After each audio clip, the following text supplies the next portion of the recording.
know some of you are still on call. However, we do not have Wi-Fi access in the room, so if you're searching for Wi-Fi and wondering why you can't get it, that's the reason. If you need to use your phone, which hopefully you won't be using it, please use your cellular data in order to access it. So, it's both an honor and a pleasure to welcome you all this morning in Orlando. One of the duties as a NATCO president is to lead the planning committee in the development of content and the activities associated with this meeting. For those of you who have planned these types of meetings, it's a lot of work. I have been on the planning committee before several years ago, and just trying to get all these little details together and to get people together with their sessions, it's a lot of work. So I am glad to finally be here and present this meeting to you. However, the credit belongs to the great team that is all here today. So I'd like to ask each of them to stand as I call their names, and if we could hold their applause just for a moment until all of their names have been called. The first is Mindy Birchfield from the Mayo Clinic in Jacksonville. The next is Wendy Garrison from Life Sharing of San Diego. Brenda Kowinski from the Indiana University Health Methodist Hospital. Elizabeth Lowry from the Gift of Life Donor Program in Philadelphia. In another session is a planning committee member from the nutrition track, which is a newer track for us here at NATCO, which is Linda Ulrich from IU Health as well. And last but not least is Erica Venero from the University of Rochester Medical Center. And of course, I would not be remiss, but I would need to include all of our great staff. So that includes Donna, Karen, and Teresa, who's probably still at the registration desk. So if we could all say thank you for all of the hard work, okay?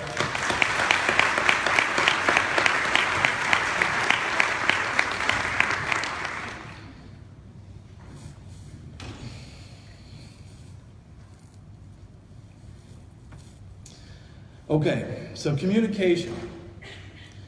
This is the theme of our meeting. And over the next 3 days, you'll have opportunities to hear how pivotal good communication skills impact our professional lives. However, it doesn't stop there. It impacts all areas of our lives.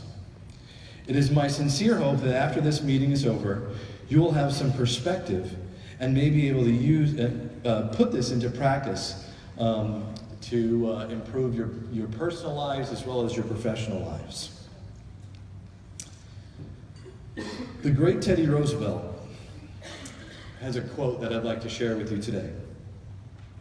It is not the critic who counts, not the man who points out how the strong man stumbles, or where the doer of deeds could have done them better.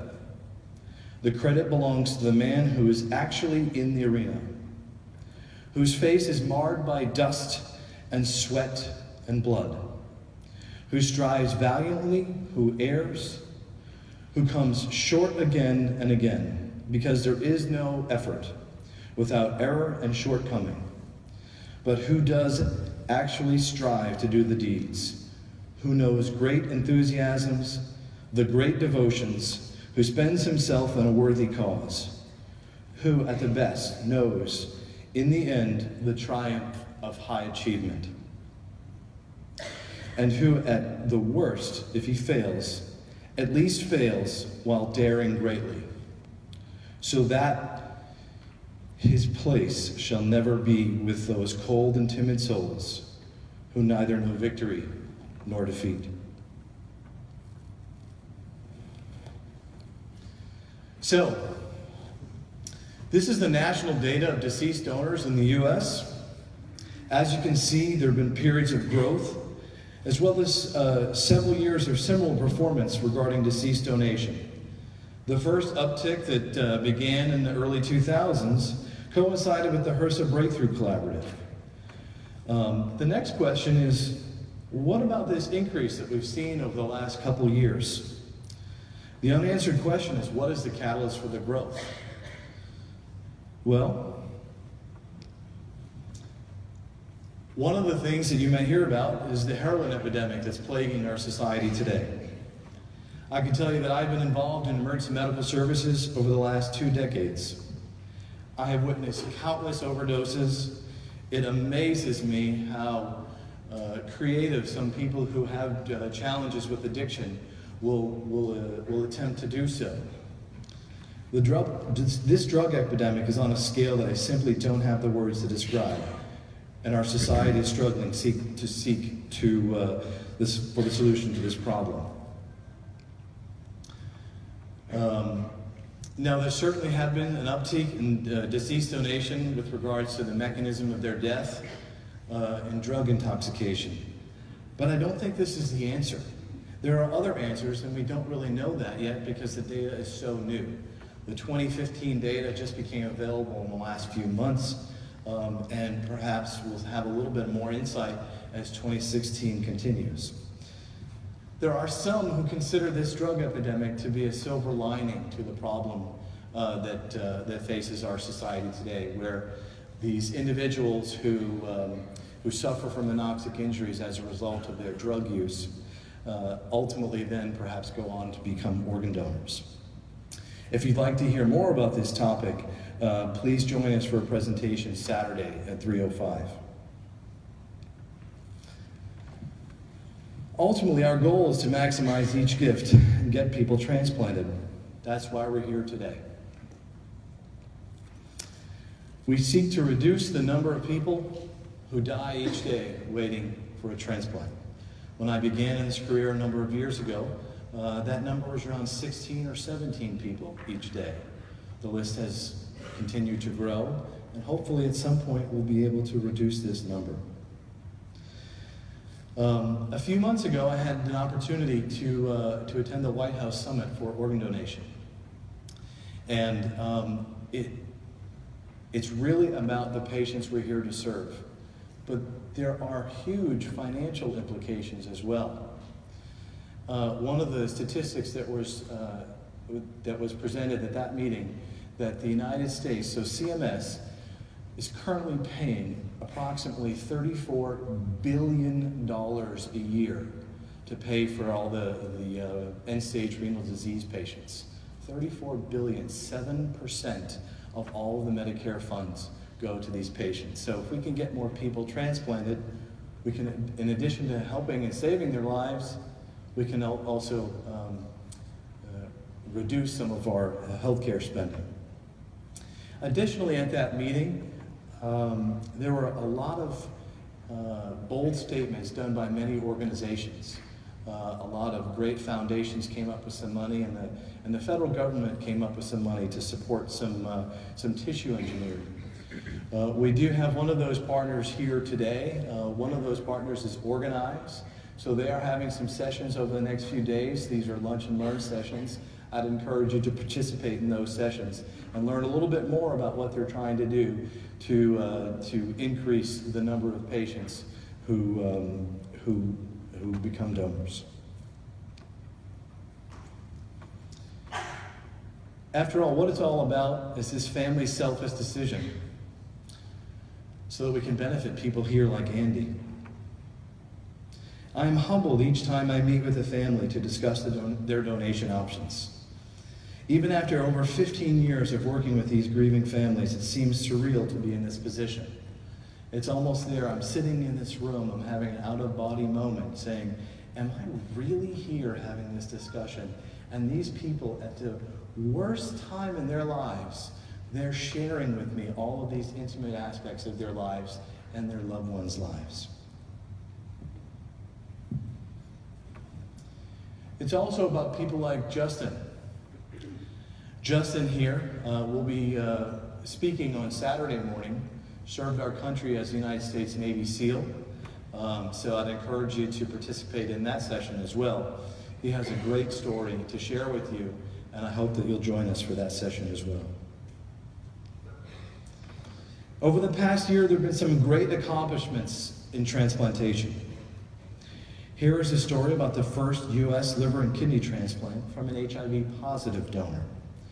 This law changed several years ago, 3 years ago to be exact, that ultimately lifted the ban on the NOTA Act that it prohibited us from recovering from HIV-positive individuals. If you'd like to hear more about this session, please join us Saturday at 9 o'clock and hear Dr. Segev talk about his experiences. And he's also been one of the leaders in pushing this for this change package in Hope in Action. Vascularized composite allografts, VCAs, involve the transplantation of multiple structures that may include skin, bone, muscles, blood vessels, nerves, and connective tissues. These have been performed in the U.S. for the past several years. These grafts provide hope to individuals who have suffered from a traumatic injury or lost an extremity due to other complications. In the past several months, there have been both a uterine and a male genitourinary graft transplant. If you'd like to hear more about these sessions, please join us for a talk on Friday at 4:10. So our sixth president, John Quincy Adams, just happens to be from a few miles down the street from where I currently live today. All of you have the potential to be a leader. Please don't think for a moment that this requires you to have a supervisory position or a leadership position. Your actions will inspire others to dream more, to learn more, and do more. You are all leaders, so please enjoy the next few days, and thank you for your time.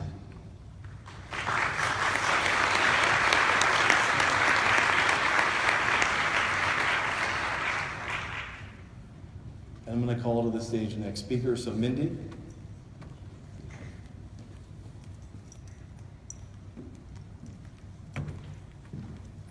Good morning.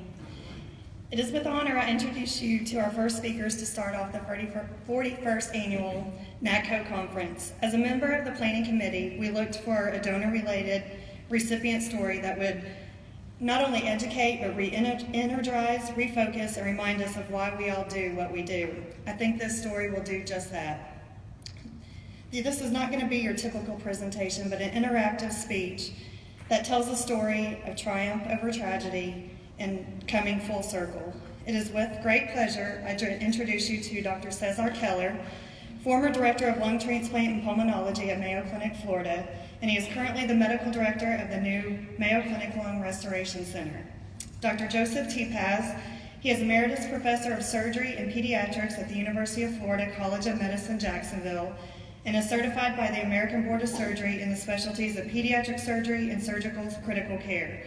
He is the author of 172 peer-reviewed publications, 29 book chapters, and 230 national and international presentations. Mr. David Caples is the founding member and president of the Katie Capels Foundation. He is a member of Donate Life America, Donate Life Florida, LifeQuest Organ Recovery Services Advisory Board, and Transplant Alliance of Jacksonville. David and his wife were honored in 2015 with the UNOS National Donor Memorial Award for Excellence for their service within the organ donation and transplant community. They also have been awarded the James Swift MD Courage Award presented by Donate Life America and the President's Volunteer Service Award.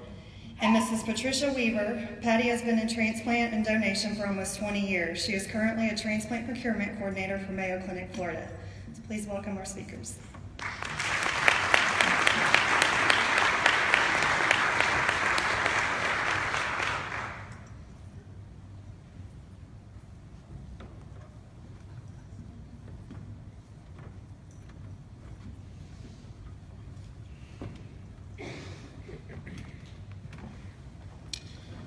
Thank you so much, and thank you for the honor of inviting me here. And this is a story that involves all of us, and it started with Katie Capel, young lady that at age 17 became a donor, and we'll hear more about her story. And of course, her story will not be complete without the input of David, her father, whom has become one of the most prominent activists in organ donation, and as you all heard, recipient of very deserved awards in that regard, him and his wife Susan. Also in this history, there are related the three speakers that joined me in this effort, and I'll start with Dr. Tepas, probably the most brilliant pediatric surgery that the University of Belcher, that the University of Florida has ever had. And I had the honor to not just know him personally, but also professionally. And of course we have Patty, and we have worked with Patty for quite many years. And I'm gonna tell you a few things about Patty that are not in her CV, but Patty became a nurse out of a personal tragedy. Her husband had a tragic death, and she thought that the best thing she could do with her life after that was to become a nurse. And then after that, the best thing she could do with her life was to become a nurse involved in organ transplantation.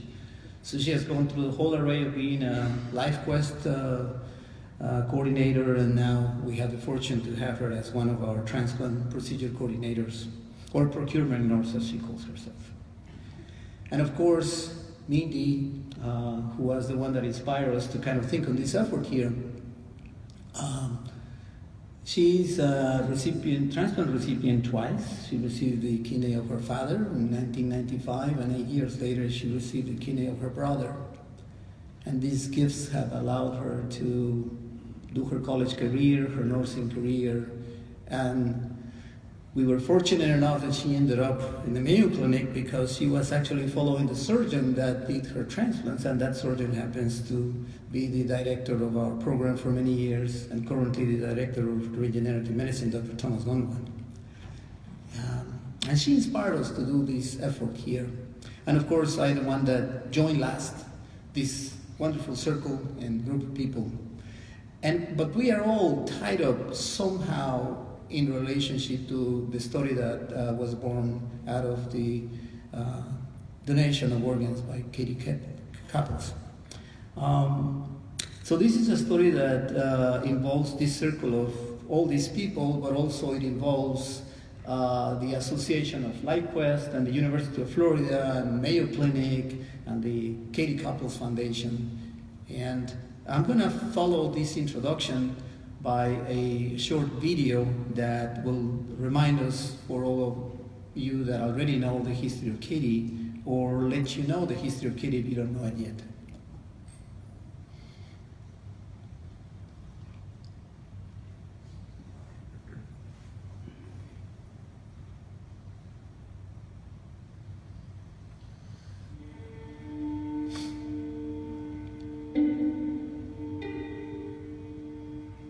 My name is Nick Tyson, and I'm a paramedic at the Mayo Clinic Hospital in Jacksonville, Florida, and I'm retired from the Jacksonville Fire and Rescue Department. Because of the nature of the work that we do, going to events that, on a personal level are just tragic, if you become emotionally connected to that patient or that event, you're not going to last long. It's going to wear you out. In my career, 35 years of public service, I only let my guard down twice, and Katie was one of two.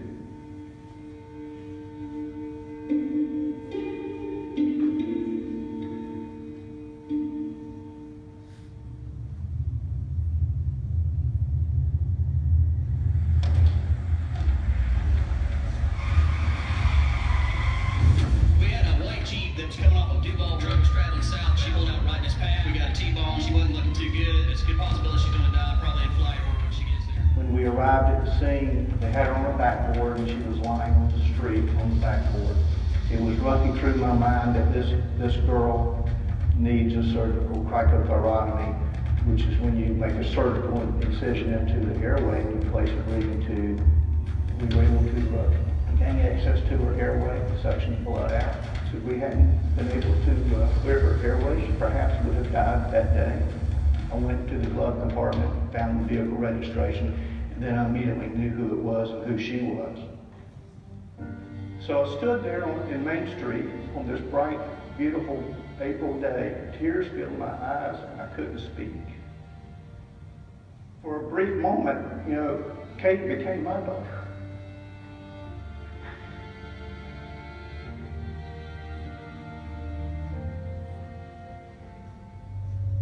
Vital signs are going up and down, but then over IVs. We realized from the get-go that she's going to have a severe brain injury. It looks like ultrasound, significant amount of visual. Katie. It became obvious fairly early that Katie's injuries were severe and that they were probably not going to be compatible with survival.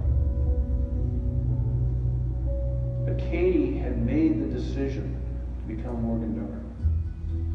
I was called in when Katie was identified as a potential donor.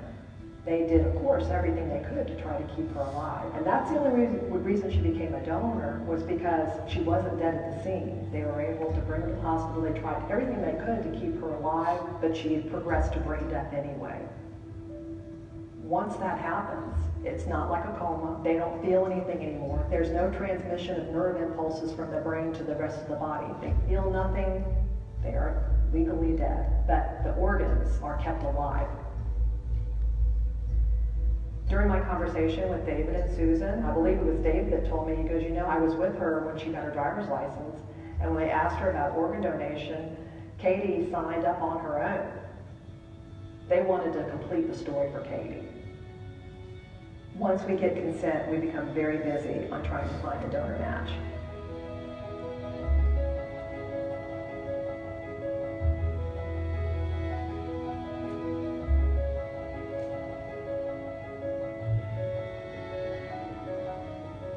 At 17, you think you're indestructible, nothing can hurt you. When I was told I needed a heart transplant, I said to the doctor, I said, no, can't be, I don't need one, it's not happening. How it's determined who's going to get the next available organ, the match is body size, geographic location to the transplant center, and blood type. So the sickest person at the top of the list with the best match is going to receive that organ. When you're sitting there in the hospital, you don't really want someone to die, but you still need that organ to live. I received Katie Capel's heart around the spring of '98. I've been going ever since. Really, nothing can hold me back.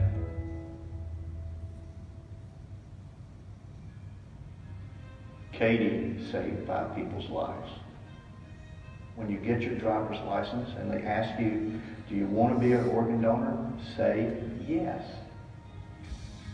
Say yes because it's the right thing to do. Be an organ donor. It doesn't cost you anything, and it gives you an opportunity one day to be the most important person in the lives of somebody that you've never even met. It takes a lot of courage to actually do the paperwork, fill it out, turn it into the DMV and say, I want to do it.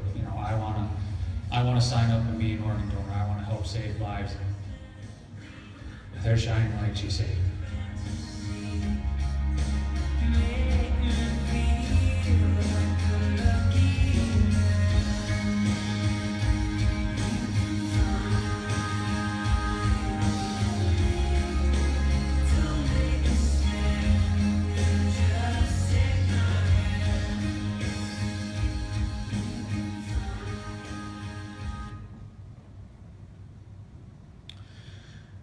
So I'm going to ask my friend, Dr. Tepas, to address you all, to address the issue of, with all this life experience that he has, how do you do this compassionate care of the brain injured patient, and how do you transition this rescue therapy to organ donation? Is this live? Yes. Thank you, Dr. Keller. I'm just going to take a few minutes, ladies and gentlemen, to give you this perspective from an individual who has spent 40 years as a pediatric surgeon focused on treating the most common killer of our children on this planet, which is trauma. And in particular, when you look at the final common pathway of injury and trauma to organ donation, it's in the ICU. So here are a couple of facts just for you to consider. A month or so ago, we were analyzing the data of our level 1 trauma center at UF in Jacksonville for the last year and looking specifically at patient dispositions. And one of the things that popped out of that was that for the number of patients who were transported to our trauma center and died, so unsuccessful outcome, one might say, interestingly enough, we had an almost equal number of patients who received a transplant as a result of our process and our commitment to organ donation. So in some respects, one other process of the trauma system is that we more or less replace those we lost by enabling almost an equal number of patients waiting for life-saving organs to indeed get them. Another interesting fact, which directly relates to the individual to my immediate right, if you look at the average number of teenagers who are indicated organ donors by nature of their driver's license, it runs about 50%, except in Northeast Florida. In Northeast Florida, it's closer to 65%, and that's directly related to the commitment that David Caples and the Katie Capel Foundation has had in educating young people. Now, a little bit about this process from the perspective of the surgeon who is, as you saw, responsible for dealing with this. And what I want to basically take you back to is an ICU, and specifically a PICU. And let's look at an empty room with all of the different equipment that's in there and the bed waiting for the patient. Now let's fill that room with an injured child, a child whose injuries are going to lead to fatality. And in that room we'll put a bunch of good nurses and committed other individuals, all of whom uniformly and universally are pouring out their concern, their compassion, not just for the child, but for the family that's enduring this tragedy. And so I think the first thing that is the critical key to effective carrying of the message of organ donation is that level of obvious and almost exudable care and compassion and concern that that team provides. I have been blessed by having a group of people who have worked in our unit and with me for almost 40 years who epitomize that. But remember, no one has the ability or the right or the responsibility at that point in time to approach that child's parents about organ donation. That is the purview of the organ transplant team, of the organ procurement team. However, once they have done that, then it is absolutely critical that the compassion that has been so important in trying to stabilize the family now focuses on reinforcing the importance of their decision to make that gift. And the two pieces of that which I think are probably most relevant and something that I have used through the years of my experience is to remind the families that indeed this is a tragedy that no parent should ever be expected to endure. But long after the pain begins to fade a little bit, we all know it never goes away, there's a certain level of closure that occurs knowing that your child has indeed continued the life and the livelihood of other patients. So when you roll this all together, what's happening in the ICU? We're dealing with tragedy. It's nice to know that we've had many major advances, and those advances have enabled us to enjoy the joy of giving the child back to the family. But I remind all of my colleagues that the other part of our job is to face the fact that we will not always be successful, and we must equally focus on being able to guide a family through what we all know in this room is an incredible, horrible tragedy. That's the secret to success, compassionate care. And just one other point that I think is worthy of reiteration now because it seems to kind of have faded away a little bit. And that is the concept of CBIG, which I hope all of you are aware of, which of course is the Catastrophic Brain Injury Guidelines.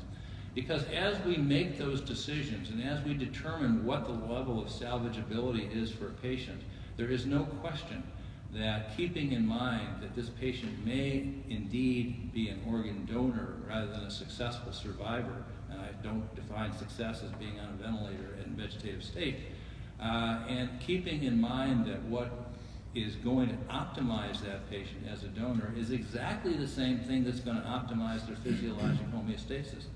That is clearly a major guideline that I think needs to continue to be foremost in our minds. So the name of the game, ladies and gentlemen, is the complexity of a disease that obviously has responded to some of our research efforts, compassion, and CBIG. And I think those three together will help us continue to not only carry the message effectively, but also enhance the, I use this term purposefully, beauty of organ donation. Thank you. Thank you, Joseph. Now, Patty, You have dedicated your life to this type of interactions with families and interactions with physicians. So I would like you to give us your perspective of how is best to do this interaction with families at this particular time, and have your perspective of it, please. Well, every family, as we all know, anybody that's in the business with organ procurement, every family, every donor is unique. But when I was called into the case, when I was referred in to David and Susan to meet with them about Katie, my job was made a lot easier when I got to the hospital because Dr. Tepas, as he alluded to, had already prepared everything.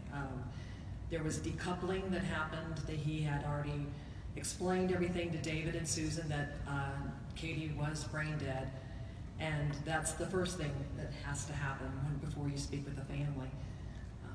So when I met with David and Susan in the conference room, they were with their priest, and we sat down and just shared stories with Kate about Katie. Just wanted to hear about her and the kind of young woman. She was remarkable, and just spent some time talking about Katie. And then we talked about organ donation as something that would Katie be interested in being a donor. That's when, as I alluded to in the video, David actually reflected and remembered that he had gone with Katie to get her driver's license, and she had signed her organ donor card at that time, and that made the decision much easier for them, because without a doubt they knew that that was Katie's wish. At that time they became very focused, although, as Dr. Tepas says, there's a place of grief that we can't even get to in our minds. You can only try to empathize what they're going through. But David and Susan were totally focused on trying to make this a successful procurement. They wanted to carry out Katie's wishes. So that became my goal as well. I promised David that I would stay with Katie through the whole process, which I did. And it was without a doubt the longest procurement that I ever worked, but it was also without a doubt the most rewarding as well. I got to know Katie during that process because David and Susan were there for the next couple days before we actually went to the OR. There were a lot of challenges involved. David and Susan had a friend that had received a liver transplant in California, and they wanted Katie's liver to be transplanted to a recipient out in California. So being that the procurement was in Jacksonville, Florida, that was quite a challenge to make sure that we could line everything up transportation-wise to make that happen, but we made it happen. Along the way, those next couple of days, another coordinator came in to help me out by letting me take a nap here and there. And every time we placed an organ, I would let David and Susan know. We did it. We got somebody coming for her lung. We've got somebody coming for her heart. So we rallied behind and kept things going. And even to the point when the procurement was over, I promised David I would call him, and I did. I called him from the OR and said everything is done. It was very successful, and I think that became the most rewarding part of my career as a procurement coordinator. Thank you, Patty. Now, I don't know where the Caples found the strength to survive this and to make a legacy out of Katie's life by honoring her memory.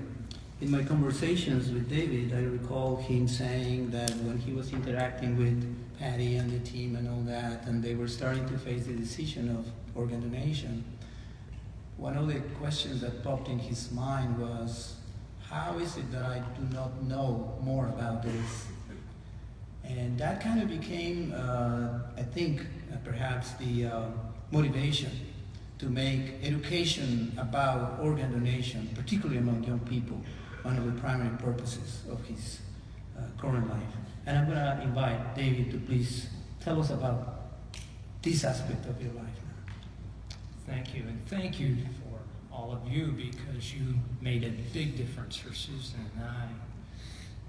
we always want to hug them up because they knew what to do, where to go, and how to make it all happen, and it just caused us to feel so much better that Katie was making a contribution. It would be so important to so many other people. So,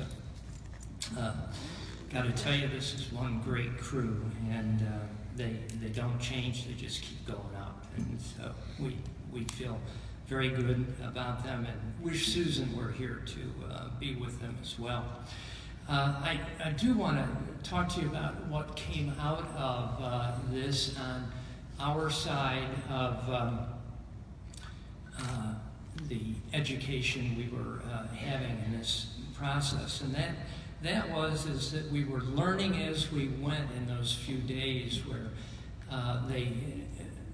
the whole gang didn't know if she was going to make it through or not. We were certainly hoping they would, but it kept raising questions for Susan and I about if she's not going to be able to make it, what can we do to make up for that? And what we came up with is that we wanted to create our own foundation. And the Katie Foundation has been something that we've tried to nurture and hug up and get a lot of people involved, and indeed it has worked for us.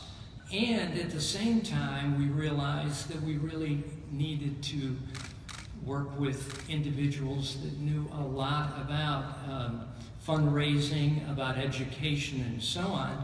And so therefore, we joined up with LifeQuest, which is an educational program that we feel so good about, and put our Katie Foundation, which we started up together with LifeQuest, and have found over a period of time that we can be very effective in bringing the issue of organ donation to young people, and that they will listen, and that they do go home and tell their parents about what went on at school that day, and what it was all about, and could I become an organ donor?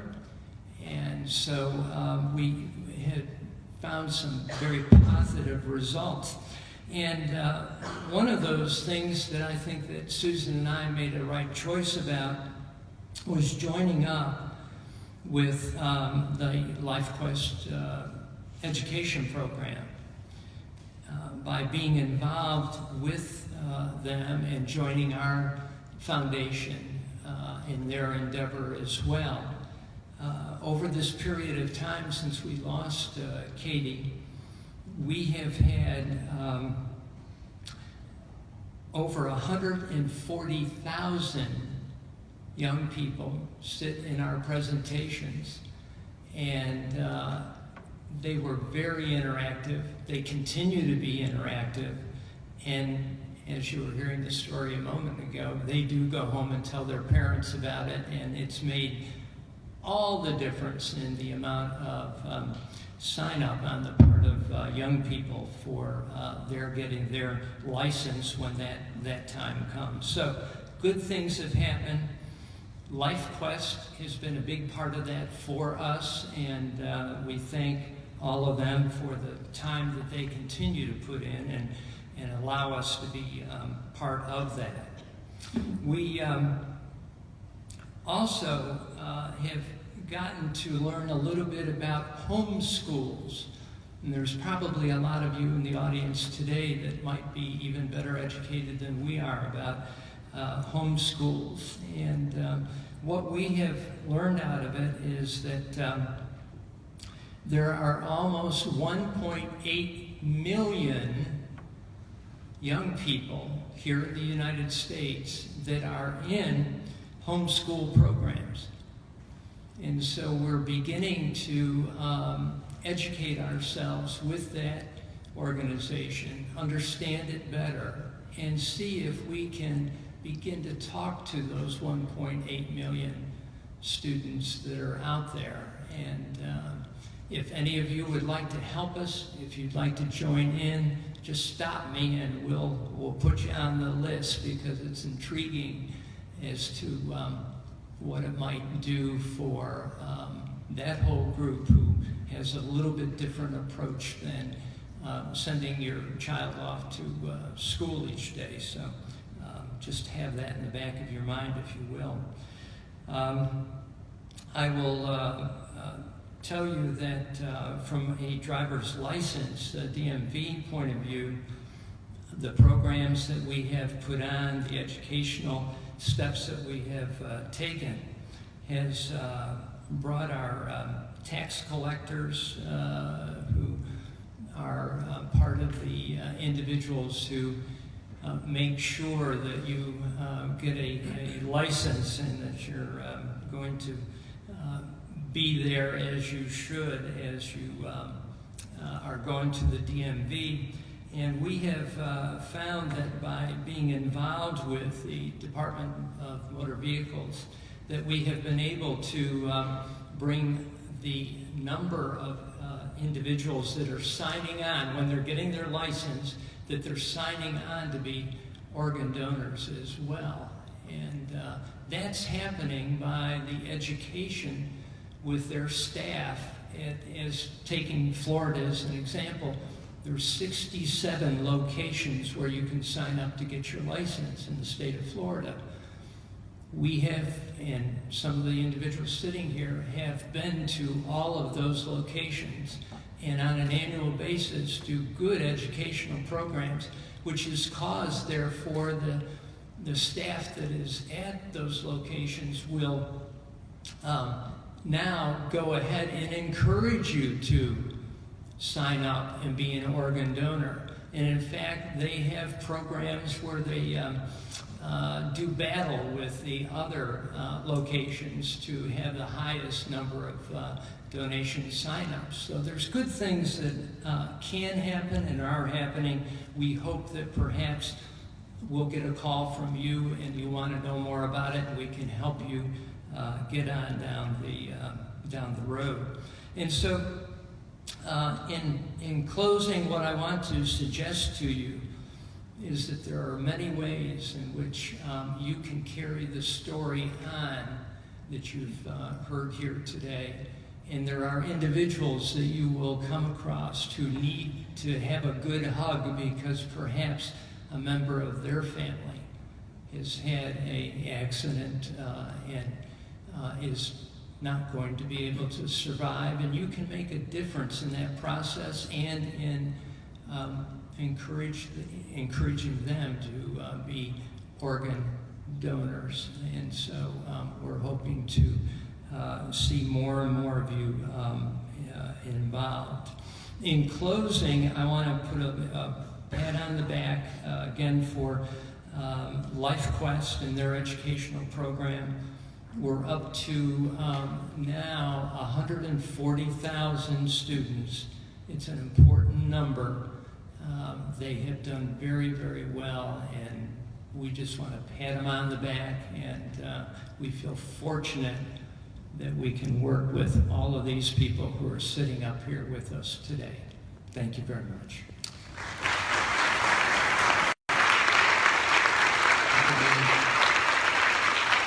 So now let me tell you how I became part of the circle. And I was hired in 2001 to open the lung transplant program at Mayo Clinic.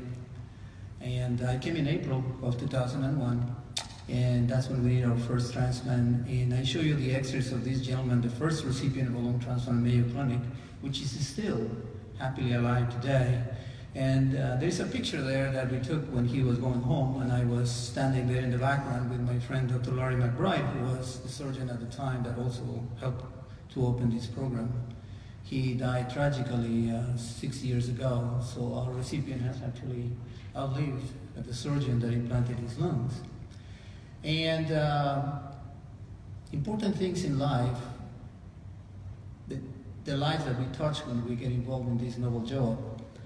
This man was able to walk the aisle with his 2 daughters and see his son getting happily married. And this is his life today. He's a professional grandpa. Actually, he probably shows here 4 out of his 8 grandkids. After that beginning, you know, we've done a total of 526 transplants. We have excellent survival rates, yet not perfect, so there's a lot of work that we still have to do. Patty and Mindy made me aware a lot of what was going on and about the Katie Capel's Foundation. And as I heard the story, of course, how can you not be moved? This is my Katie. Ingrid Lorraine is my daughter. She is about the same age as Katie would be today. I worked with her as a nurse in the ICU at Mayo, and now she works as a CRNA, giving anesthesia at Mayo Clinic. So how can you not get involved in an effort like the Katie Capel? So I fully got involved in this effort, and that's how I met actually David, by going to the Katie ride and then being part of the board of directors of the Life Quest. And that's how I learned about all the efforts of the Katie Capel Foundation. For those of you that have never participated in this activity, make sure you do it next year. It's a fun day. There are levels for everybody. From the couch potato to the guy that can run 100 miles. It's a day of camaraderie, celebration of life. It happens every April. So please make sure that you're there the next time that you have an opportunity. And it's for a very good cause, of course. One of the things we do when we have programs like ours is that we train pulmonary people. And Dr. Abu Bakr Bajwa was one of our pulmonary fellows. And then he joined University of Florida, a brilliant guy, and within very few years he has become the current chair of the Pulmonary Critical Care Division there. So Abu Bakr called me, he called me 2 years ago, and he told me, Dr. Keller, he still calls me Dr. Keller. Dr. Keller, you have to help me with this patient that I have. This is a patient that 2 weeks ago, he was putting a full day's job, standing up and working. He has lost 50% of his lung function in a very short period of time. He has gone from being a fully active man to be somebody that cannot even speak. We have him here in our emergency room. He's needing oxygen, and his saturations drop to the 60s and 70s, no matter how much we give him. And his X-ray shows that what it appears to be a very rapidly progressive interstitial lung disease, probably with some acute component added to it. And I said, of course, we will help you. And then he said, oh, by the way, he happens to be the chair of our pediatric surgical program. And that's how I met Dr. Tepas. We admitted him that same day. His CAT scans will show that indeed his lungs were being eaten up by a very fast progressive pulmonary fibrosis. They used to call this the Hammond-Rich syndrome in the old days, because Dr. Hammond and Rich discovered this disease, and they found that all these patients died within 6 months. When we saw Dr. Tepas, we didn't think he had probably more than 6 days, the way he was breathing. We were giving high flow oxygen, about 30 liters of oxygen, and he would saturate by just speaking. He told me today that he realized how sick he was when he realized he couldn't even brush his teeth because he was so breathless. He couldn't even finish that task. We did an expedited transplant workup, and we were able to list him within 48 hours. Part of the workup had already been initiated by Dr. Bajwa. And just so you don't think, well, he's a surgeon, so he got the preferential treatment. Actually, that's about how 25% of our patients get transplanted today. Transfer from another center in very urgent need of a transplant, and they get listed. And in some of them, the miracle happens. And as you will see in some of my statistics numbers, the miracle never happens. Luckily, for our friend, we did get a suitable and compatible donor with a little bit of a complex social life which he was made aware of, and he embraced that. And fate will dictate that who will get the call of that donor? Our own Patty. Do you remember that day, Patty? I remember that day very well. I got a donor referral call, and I evaluated this lung donor. And when I first pulled up the match run, I saw a name on there, and very quickly I didn't connect it with Dr. Tepas. In my mind, I pronounced it Tepas. But I saw the LAS score was so high, and I wasn't even aware that he had been listed. And I wasn't aware that we had a patient with such a high LAS score. So I evaluated the donor, came back to the match run, looked again, and then I looked at the first name, and it was Joseph, and then I saw, oh, that's the same way Dr. Tepas spells his name, and I went, no, it couldn't be. What are the chances? So I called Dr. Keller. He was the doctor that was on call for lungs that day, and I said, Dr. Keller, I said, there's this patient, I got an offer for our high LAS score. I said, this wouldn't be Joseph Tepas, Dr. Tepas, like Arcadie's Dr. Tepas. It was a surreal moment, and he goes, yes, that is the surgeon. And I was very saddened to hear how sick he was. And he says, Patty, we need to find a donor quickly. He's a breath away from going on the ventilator. So, but it was a very surreal experience. Fast forwarding 16 years later, everything kind of reeled through my mind very quickly from the day that I first met David, and of course Dr. Tepas helped with that case as well, to that day when I gave you the offer. Thank you, Betty. So, we accepted that loan, and we took our friend to the OR. He had a double lung transplant. He also had opened a shunt in his heart due to the high pressures in the lungs, which was contributing to his hypoxemia, so he had patent foraminal valley repair, and he arrived to the ICU. As a good surgeon, he arrived hypotensive and bleeding. Within a few hours, he was developing this widening of the mediastinum, and we took him to an urgent CAT scan, and sure enough, the guy is bleeding in the right chest, he's collecting blood around the pericardium, and he's trying to tamponade an os. So, on the next day, we take him back to the OR, where the bleeding was found. It was from an insertion of an aortic cannula and was corrected, and then he blossomed. And sure enough, next day, the guy gets extubated, and a few days later, he goes home. And there is the X-ray, pre-transplant, and that's his chest X-ray today. Actually, he just passed his two-year transplant evaluation.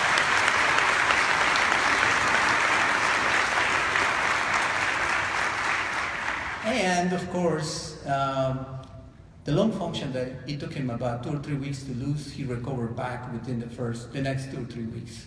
And it's been a wonderful ride so far, functionally and personally for him, for his family, and for all the lives he touches. And of course, he's been another vehement participant of the Katie ride. And I share with you this picture with him and all the people that he loves so closely in his family. And that's what transplant does. It touches not just the recipient, it touches the recipient, the family, the friends, on his case, his patients, everybody. It has such an incredible ripple effect. So I'm going to ask Mr. Superman here to tell us his perspective of life in the receiving end of transplant, and he will tell us that in the next 5 minutes.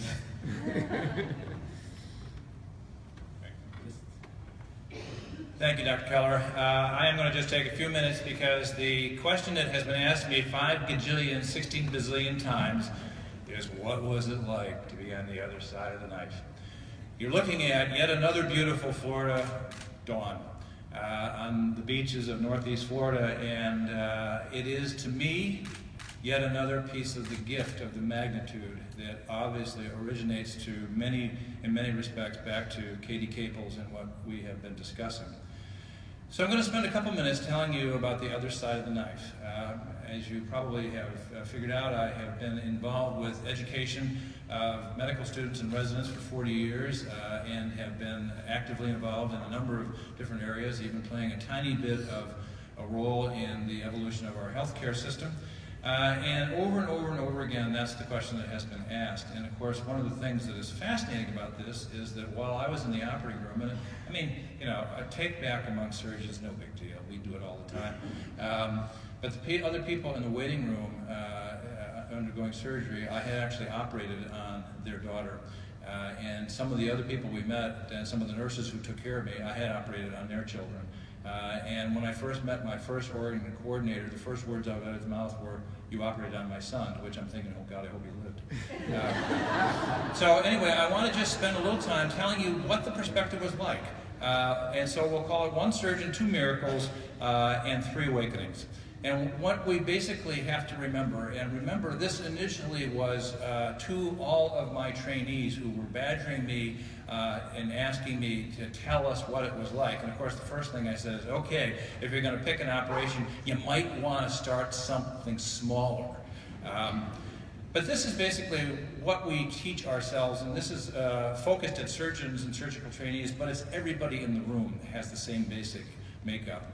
And when you look at what it takes to become a surgeon, you know, surgeons are bright, they have to be to pass the things, they're motivated, they're committed, they're compassionate, they're well educated, they're dexterous or they couldn't operate, and they're basically industrious and perseverant. But the thing that separates us is we're also courageous. We're also able to take the knife, invade the body, and do what we think is the better good for our patients. And so, yes, there is a significant change that occurs when all of a sudden, after 40 years, you are now the patient, not the operator. So the story you've already heard, I was on my way to Washington for yet another policy meeting. I was going to get up, make rounds, head to the airport. That was on the 16th of June. You heard the progression and how rapidly it was. And if I go down to the 16th of July, that was when I was admitted to the Mayo Clinic, almost moribund. 1 month, ladies and gentlemen. A disease I didn't know I had on the 15th of June was now going to kill me if something wasn't done. And of course, you heard the rest. And the donor became available literally within 48 hours. And the surgery that we talked about, home on the 4th of August, rehab and back to work in some respect by the 30th of September. So what was the first miracle? Well, the outpouring of people, concerns, sentiments from around the world. People saying, you know, you've been operating on babies and giving parents their children back. You've paid it forward. Clearly showed me what is always the question that we all trouble ourselves about. How do we know there's a God? What is this thing about a God?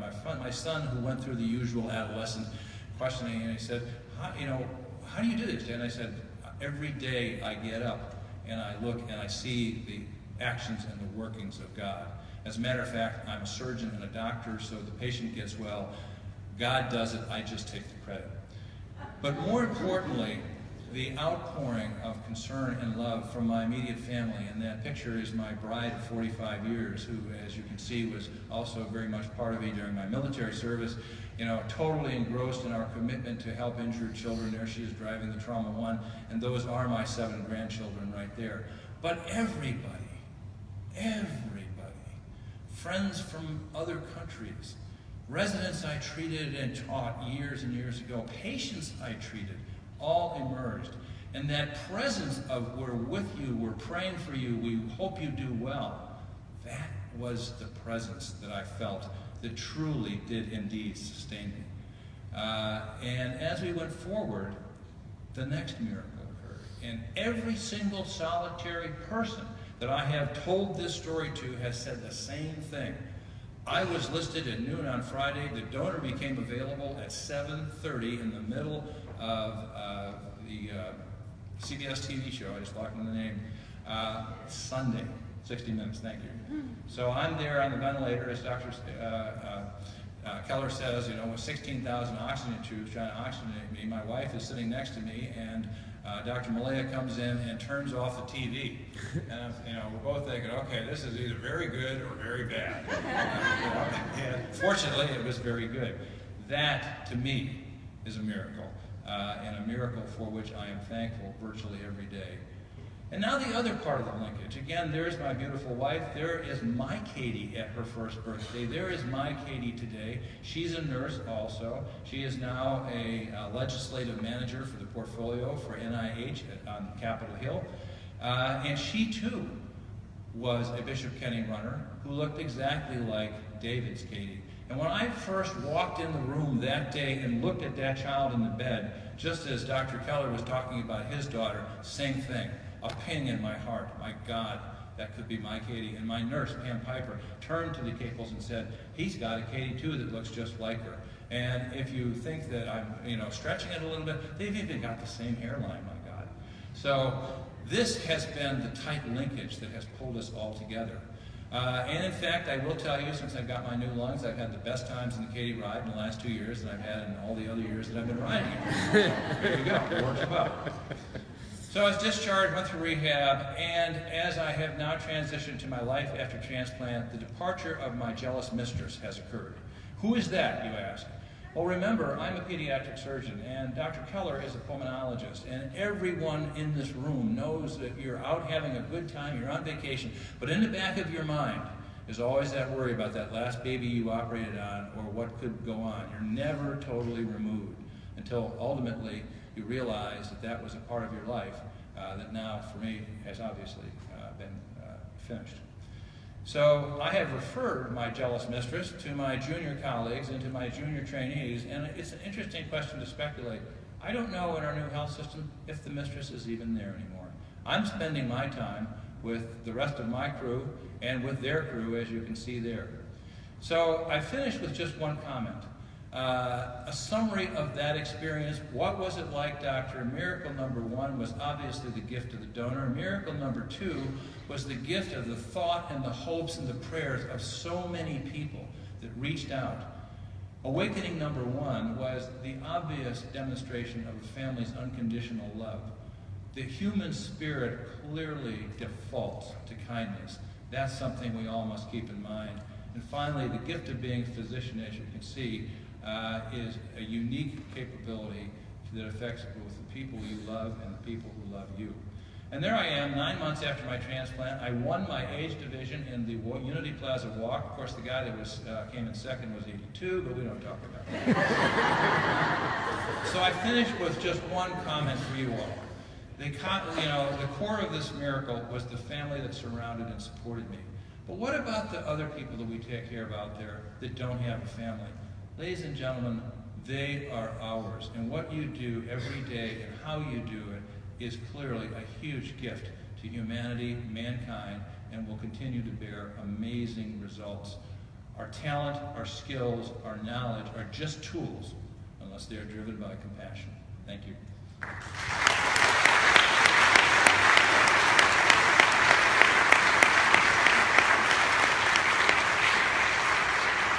When Joseph was discharged, I remember talking to him about advice and all that kind of thing. And I told him, maybe not in the same words, what I tend to tell most of my patients when they go home and they ask, well, what should I do now? And then, all the medical advice. But at the end, I tell them, what I want you to do from now on is every morning, when you open your eyes, take a deep breath.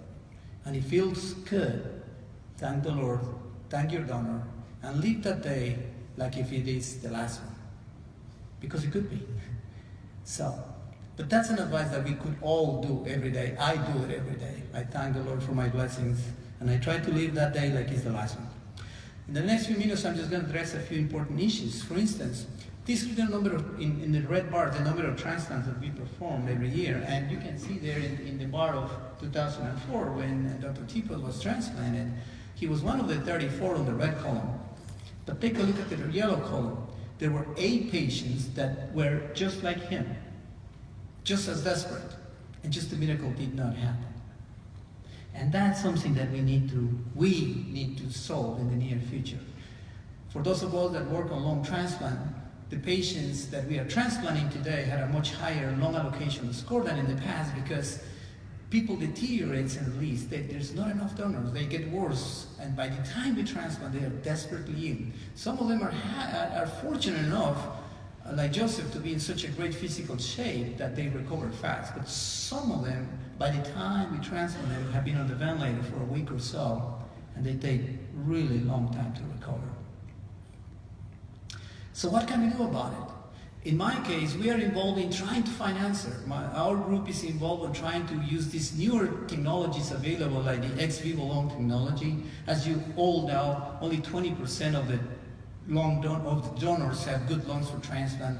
The other 8 lungs get pitched out. This new technology has to be embraced, has to be improved. We are working very actively to see if here there is the answer to bring more donors available for our patients. In fact, out of the last 40 patients we transplanted, 5 of them are recipients of this type of lungs because we are part of a multi-center trial trying to push the concept of using discarded lungs to be refurbished, repaired, and transplanted.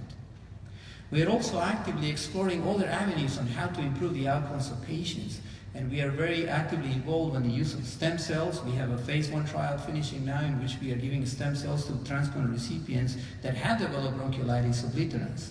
But really the intent for us is just to start doing this type of research. The results are very encouraging so far, but we are planning to use this stem cell therapy in the future to perhaps build new lungs or perhaps even to make the outcomes of transplants much better. The way I envision the future to happen is like this. When we list our patients for transplant, we will also at the same time do a bone marrow aspirate where we can grow and culture the bone marrow derived stem cells by the millions. When a donor becomes available, we can put that lung in one of these chambers, keep the lung alive, and inject the recipient's stem cells into that lung.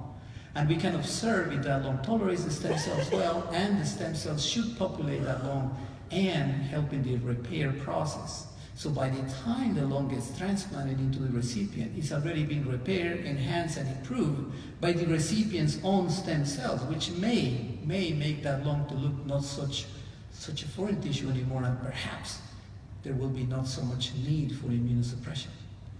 It almost sounds like science fiction, but let me tell you, when both Joseph and I finished our training, him as a surgeon and me as a pulmonary physician, the life-saving technique that is keeping him alive today was science fiction then. And that was, well, I hate to say a few years ago because we are all getting a little old, but all these things of building lungs from stem cells, transplanting lungs that are custom-made for the recipient, it's going to happen. I hope in our lifetime, but certainly in your lifetime for sure. So the question now is, what are you going to do about it? What are you going to do about resolving the problems of organ donation? What are you going to do about transplantation? How are we going to improve this? Each one of you sitting in this audience here, if you're here, is because God gave you the talent, the intelligence, and the perseverance to pursue this noble job. But you guys have a hell of a responsibility. People that have dedicated their lifetime to make this to happen, people like Susan and David and Katie are giving you the responsibility. This has to happen, this has to be enhanced, this has to be improved. And are you, each one of you, ready for this challenge? This meeting is going to give you that opportunity for the next 3 days. Make sure you participate, make sure you learn, make sure you ask questions, make sure you debate. Stomp your feet if you have to, because if there are problems right now that have no solutions, it's up to you to find them. And the problems that already have solutions, it's up to you to make that solution better. So that's the question. Are you ready for this challenge? Are you really ready for this challenge? Yeah. Let me tell you, we've been sitting for more than an hour. So those of you that are ready for this challenge, I want you to stand up. The ones that are not can remain sitting. Are you ready for this challenge? All right. Thank you very much.